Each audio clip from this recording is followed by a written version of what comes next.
kita di Dikom. Warahmatullahi wabarakatuh. Selamat siang semuanya. Balik lagi kita di Dikom FM ya. Kita mengudara di online di www.smpingoman.caster.fm. Masih semangat semuanya.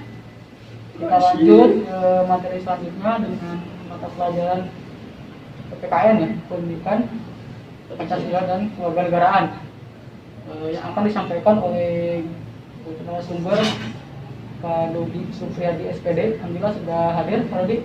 Alhamdulillah sudah siap Pak. Insya Allah siap. Insya Allah siap.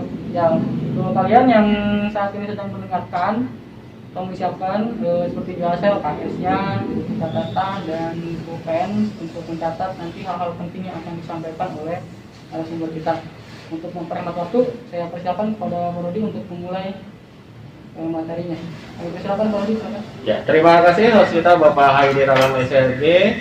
Baik, untuk anak-anak peserta didik SMP Infopom Bogor kelas 8. Kelas 8 ya. Iya, betul, kelas 8. Pada siang hari ini saat tadi kita rehat sejenak, mendengarkan kumandang azan zuhur, sholat dulu terlebih dahulu. Kita lanjutkan kegiatan materi mata pelajaran PPKN. Perlu kita ketahui, pada semester ganjil tahun pelajaran 2020 dan 2021 ada 3 bab yang dibahas. Yang bab pertama adalah kedudukan dan fungsi Pancasila. Silakan kalian persiapkan LKS-nya, buka saja. Yang bab kedua adalah kesadaran terhadap Undang-Undang Dasar Negara Republik Indonesia tahun 1945. Dan yang akan kita bahas pada siang hari ini yaitu bab ketiga tentang peraturan perundang-undangan Indonesia. Ada beberapa hal sebelum disampaikan, yaitu tujuan pembelajaran pada saat ini. Yang pertama adalah menguraikan tata urutan peraturan perundang-undangan di Indonesia. Tujuan yang kedua yaitu menjelaskan proses pembuatan peraturan perundang-undangan Indonesia berdasarkan Undang-Undang Dasar Negara Republik Indonesia tahun 1945. Tujuan yang ketiga adalah memberikan contoh sikap sesuai dengan peraturan perundang-undangan.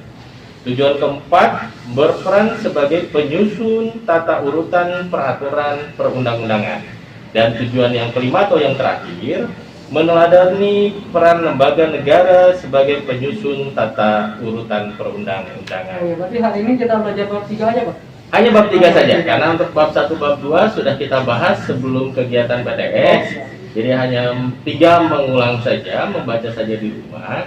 Untuk pendalaman materi persiapan PAS, kita masuk kepada bab ketiga. Ya, baik. Terima kasih Pak Idir. Saya akan mulai dari pertama, yaitu makna tata urutan perundang-undangan di Indonesia. Jadi tata urutan perundang-undangan adalah penjenjangan setiap jenis peraturan perundang-undangan yang didasarkan pada asas bahwa peraturan perundang-undangan yang lebih rendah tidak boleh bertentangan dengan peraturan perundang-undangan yang lebih tinggi. Jadi maknanya seperti itu Pak. Gitu. Jadi bagi kalian yang mendengarkan, jadi undang-undang itu tidak boleh saling tumpang tindih. Ya, jadi berurutan itu dari yang tertinggi sampai dengan yang terendah. Enggak dari bawah Pak, tapi dari atas. Tidak boleh. Ya, karena aturan hukum, aturan undang-undang itu berjenjang Pak. Ya, berjenjang. Jadi yang tertinggi sampai dengan yang terendah.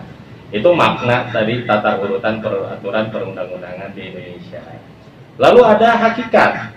Hakikat peraturan perundang-undangan artinya segala bentuk pelanggaran diselesaikan lewat jalur hukum. Tidak boleh di luar jalur hukum atau menggunakan hukum atau main hakim sendiri.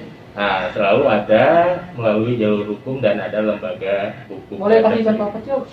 Saya kecil misalnya, kalau ada pelanggaran di masyarakat, ada pencurian, ya, ada perampokan, di jalan, atau di jalan, setelah pencuriannya itu tertangkap, itu tidak boleh langsung dihakimi sendiri. Kadang emosi Pak. Nah, kadang emosi, padahal itu tidak boleh. Hanya cukup diamankan, ditanya lebih awal atau diinterogasi awal, lalu diserahkan kepada pihak Berwajib. yang berwajib. Pada saat ini adalah pihak yang berwajib adalah pihak kepolisian. Kepolisian, Ya, jadi tidak boleh Main hakim langsung sendiri. main hakim sendiri, langsung Aja. diajarin, langsung kadang ya sampai menghilangkan nyawa, itu malah menimbulkan masalah Masalah baru, baru Pak ya. malah menimbulkan kejahatan baru. Jadi sebisa mungkin walaupun seemosi mungkin itu dihindari untuk menggunakan tata cara atau main hakim sendiri. Saya lanjut ya Pak ya, dan anak-anak sekalian, bahwa peraturan perundang-undangan adalah peraturan tertulis. Tertulis. Ya, yang memuat norma hukum. Jadi perundang-undang itu harus tertulis, harus tertuang. Ya, tidak boleh. Ada tidak sekarang pertanyaannya? Ada aturan tapi yang tidak tertulis. Ada. Seperti hukum adat, Ya, hukum dusun, ya kan, atau hukum desa di suatu pedesaan, di suatu dusun, itu ada hukum tidak tertulis, namanya adat istiadat. Itu tidak tertuang dalam pedoman atau hukum yang tertulis. Oh, untuk pasal-pasal di undang-undang itu kita bisa ngecek nggak sih? Bisa, Oh, bisa ya. sangat bisa. Sekarang sudah banyak media, undang-undang dasar itu ada beberapa undang-undang dasar yang sudah diamandemen, yang sudah diperbarui, bisa. Kalau beberapa media juga silakan dilihat. Oh, jadi bisa. Ya. Ya, terbuka. Undang-undang apapun terbuka, sekarang sudah terbuka, bukan hanya undang-undang dasar. Oh iya, begini Pak Idir, ini untuk kadang kita suka melupakan cara melafalkan undang-undang dasar, Ah iya. ya, atau teks pembukaan undang-undang dasar, gitu kan. Banyak sekali dari masyarakat kita atau bahkan diri kita sendiri mengucapkan bahwa undang-undang dasar adalah undang-undang dasar saja. Ya, Nah, sekarang tidak boleh Pak. Jadi undang-undang dasar itu tidak boleh disingkat. singkat. Ya, jadi harus jelas. Jadi pengucapannya harus Undang-Undang Dasar Negara Republik Indonesia tahun 1945. Itu berpengaruh kan? Berpengaruh. Jadi Undang-Undang Dasar setiap negara di dunia ini memiliki Undang-Undang Dasar. Oh iya. Tidak hanya Indonesia, Amerika, Jerman, Negara lain juga. ya kan, negara lain juga memiliki Undang-Undang Dasar. Jadi harus pengucapannya Lengkap lah. lengkap. Jadi Undang-Undang Dasar Negara Republik Indonesia pada tahun 1945. Kenapa 1945? Di saat itu ada penetapan dasar negara dan undang-undang. Karena dasar negara tercantum di dalam Undang-Undang Dasar Negara Republik Indonesia. Begitu. Jadi ini pengetahuan juga buat kita semua, termasuk buat saya sendiri, bahwa Undang-Undang Dasar itu tidak boleh pengucapannya disingkat hanya Undang-Undang Dasar saja. Lengkap. Harus lengkap. Nah, dalam tata urutan peraturan perundang-undangan Pak Ide, itu ada syarat-syarat pembentukannya. Ada syaratnya. Harus. Tadi sudah tertulis, maknanya harus tertuang di dalam hukum, dan ada syaratnya. Syaratnya. Ya, ada 3 syarat untuk menentukan pembentukan peraturan perundang-undangan. Yang pertama, harus mencerminkan aspirasi dari masyarakat. Jadi tidak boleh pemerintah, dalam hal ini eksekutif, atau lembaga negara, dalam hal ini legislatif, menentukan undang-undang itu tanpa ada aspirasi dari masyarakat luas. Itu tidak boleh. Apalagi menguntungkan sendiri. Pak. Iya, apalagi menentukan misalnya pemerintah atau golongan atau partai, itu tidak boleh. Itu harus aspirasi dari masyarakat. Itu syarat yang pertama. Yang kedua, setelah mencerminkan aspirasi dari masyarakat, harus diwujudkan aspirasi masyarakat tersebut. Jadi bukan hanya didengar saja. Sekarang banyak penyampaian aspirasi masyarakat itu bisa melalui demo, bisa melalui bisa melalui media elektronik, bisa melalui surat terbuka. Itu bukan hanya dibaca, hanya didengarkan saja untuk para eksekutif atau para legislatif. Itu Pak, kadang sudah sampai ke sana, cuma nggak ada tindakan apa-apa. Ya hanya didengarkan saja, gitu. Keluar masuk kuping kanan, masuk kuping kanan, keluar kuping kiri, itu tidak boleh. Setelah didengarkan harus diwujudkan. Tentunya aspirasi-aspirasi ini juga dipilah dan dikaji ulang mana aspirasi yang menyangkut hajat hidup orang banyak. Itu syarat yang kedua.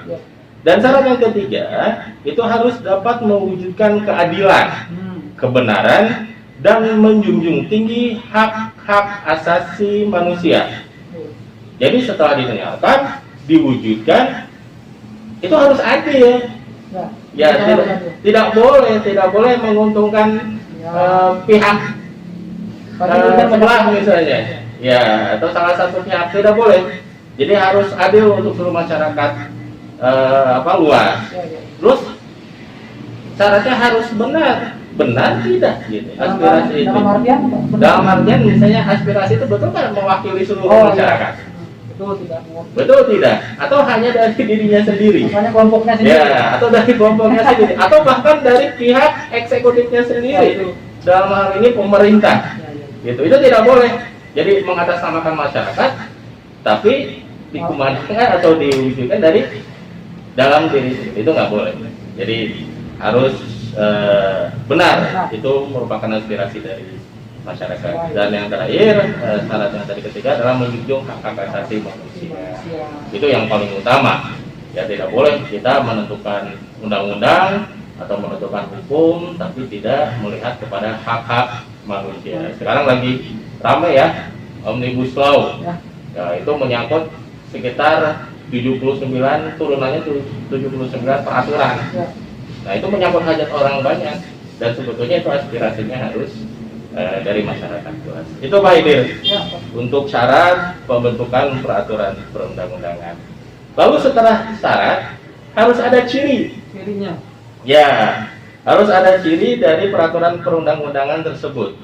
Dia harus memiliki ciri dan sifatnya. Yaitu yang pertama, peraturan perundang-undangan dalam wujud peraturan tertulis. Tadi sudah jelas, harus tertulis. Yang kedua, dibentuk, ditetapkan dan dikeluarkan oleh lembaga negara atau pejabat yang berwenang baik di tingkat pusat dalam hal ini pemerintah maupun di tingkat daerah, itu dari gubernur sampai wali kota dan bupati. Jadi daerah bisa mengeluarkan aturan sendiri? Betul. Jadi ada aturan yang dikeluarkan oleh daerah, ya. Jadi mulai dari pusat tadi urutannya dari yang tertinggi sampai dengan terendah.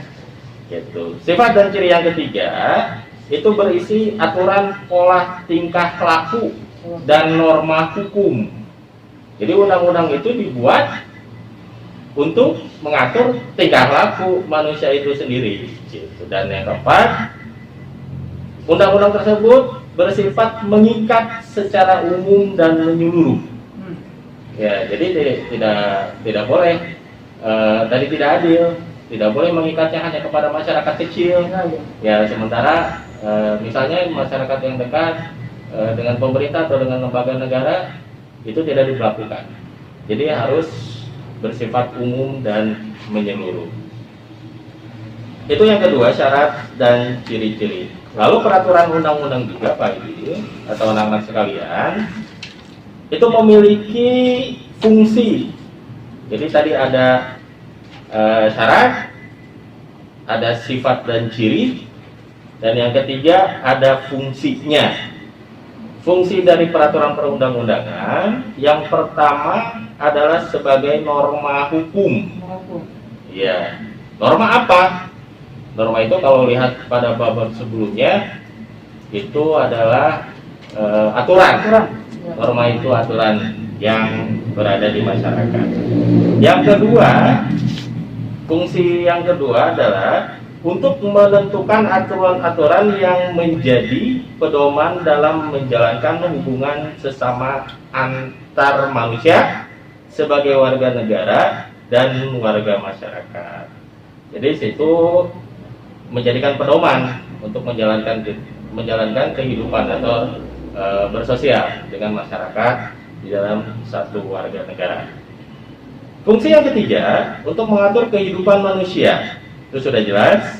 Fungsi yang keempat untuk menciptakan suasana aman, tertib, tentram, dan kehidupan yang harmonis. Jadi menentukan undang-undang atau menentukan aturan atau hukum itu tidak boleh masyarakat menjadi resah, rusuh, ya bingung. Itu tidak boleh. Peraturan baru. Ya, karena ada peraturan baru, jadi masyarakat bingung. Itu tidak boleh. Karena fungsinya sudah jelas bahwa salah satu fungsi dari peraturan perundang-undangan adalah menciptakan suasana aman, tertib, tentram, dan kehidupan yang harmonis. Kalau misalnya jadi rusuh, berarti ada yang salah dalam menentukan aturan atau undang-undang. Yang kelima, fungsi yang kelima untuk memberikan rasa keadilan dan kepastian hukum. Jadi selain adil harus menjadi kepastian. Jadi jangan misalnya dalam artinya seperti ini. Contoh kasus misalnya. Kenapa disebut adil? Ada yang pencuri ayam misalnya, Ya. dituntut 4 tahun penjara kurungan. Oh iya. Ya. Karena ada ya. Ada seperti itu. Tapi ada kasus pembalakan liar yang menggunduli hutan-hutan, misalnya di suatu pulau, itu dituntut hanya 1 tahun misalnya. Itu tidak adil, walaupun nanti yang menentukan itu adalah misalnya hakim, kan? Tetapi tetap hukum tadi sudah tertulis, harus berfungsi menjadi rasa keadilan dan kepastian hukum. Itu salah satu contoh.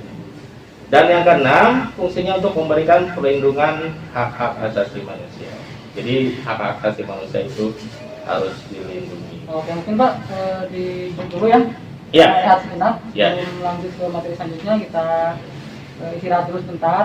Sambil yang tadi yang sudah disampaikan dicatat dulu, digarisbawahi dulu, ingat-ingat bahwa nanti materi itu yang akan dibahas ketika KS itu. Betul, nanti materi-materi tersebut yang akan disampaikan atau diujikan di kegiatan PS. Kita break dulu, nanti kita akan lanjutkan materi PPKN setelah komersial break berikut ini.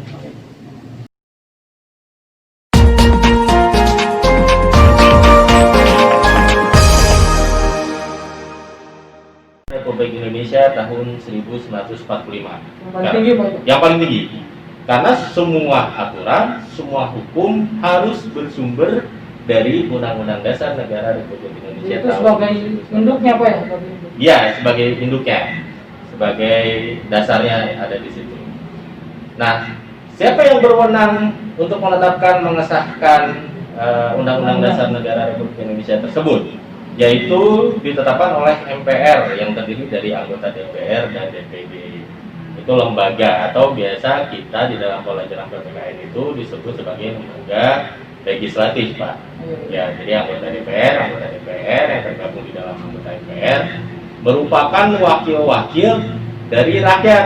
Jadi tidak bisa para legislator kita menyuarakan aspirasinya sendiri. Tadi ingat, harus berdasarkan aspirasi dari masyarakat. Itu yang pertama. Jadi Pak kan Mbak bilang DPR itu sebagai anggota MPR. Betul. Berarti yang MPR itu di atas ya? Iya. DPR itu Betul. Ya, jadi anggota MPR itu terdiri dari anggota DPR dan anggota DPD. Itu Pak yang pertama. Jadi peraturan perundang-undangan yang pertama adalah Undang-Undang Dasar Negara Republik Indonesia tahun 1945. Yang kedua adalah ketetapan MPR. Jadi tingkatan yang kedua yang tertinggi adalah ketetapan MPR atau yang biasa disingkat TAP MPR. Itu ditetapkan langsung oleh MPR. Nah, yang dimaksud dengan ketetapan MPR, yang pertama adalah ketetapan MPR sementara dan ketetapan MPR yang masih berlaku sebagaimana dimaksud dalam pasal 2 dan pasal 4. Jadi harus apa nih pasal-pasal TAP MPR? Ya kan? Nomor 1 MPR tahun 2003 tentang peninjauan terhadap materi dan status hukum, ketetapan MPR sementara dan ketetapan MPR rakyat tahun 1960 sampai dengan tahun 2002. Jadi TAP MPR itu ada perubahan, ada amandemen sampai tahun 2002. Penjelasannya ada di pasal 7 Undang-Undang nomor 12 tahun 2011. Jadi seperti untuk uji kompetensinya nanti sambil belajar soal-soal yang ada di lembar kerja silakan diisi, silakan boleh kalau didiskusikan dengan langsung dengan saya sendiri sebagai gurunya atau membentuk kelompok belajar, Pak. Ya, jadi jangan sendiri saja. Artinya setelah mendapatkan materi, mendapatkan soal dari Bapak Ibu guru tidak jelas atau tidak mengerti, ya sudah start sampai di situ saja, Pak. Tapi boleh berkomunikasi. Alhamdulillah oleh pihak sekolah, oleh pihak kurikulum kami diberikan keleluasaan untuk berinteraksi dengan peserta didik. Bahkan insya Allah Bapak Ibu guru siap 24 jam, Pak, yaitu untuk menjelaskan materi apabila ada beberapa peserta didik yang belum paham dan perlu atau ketinggalan ya, betul. Karena sekarang media pembelajaran kan banyak Pak ya dalam kondisi pandemi seperti ini, melalui berbagai media, jadi diperbolehkan di luar jam pelajaran untuk menanya kepada kami Pak Bapak Ibu. Tapi untuk komunikasi yang bagus, kalian tanya dulu ke teman kalian. Kalau misalkan belum ngerti juga, boleh langsung ditanya ke guru langsung. Betul. Ya. Boleh langsung ditanya ke gurunya masing-masing. Demikian Pak yang bisa kami sampaikan Oke, Pak. di mata pelajaran PPKN kelas 8.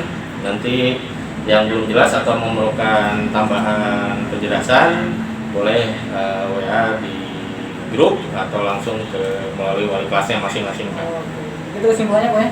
Demikian Pak. Oke. Terima kasih Pak Dedi. Sama-sama, Pak Dedi. Narasumber dari pelajaran PKN kelas 8. Mungkin itu yang bisa disampaikan pada pertemuan kali ini tentang mata pelajaran PKN bab 3 khususnya.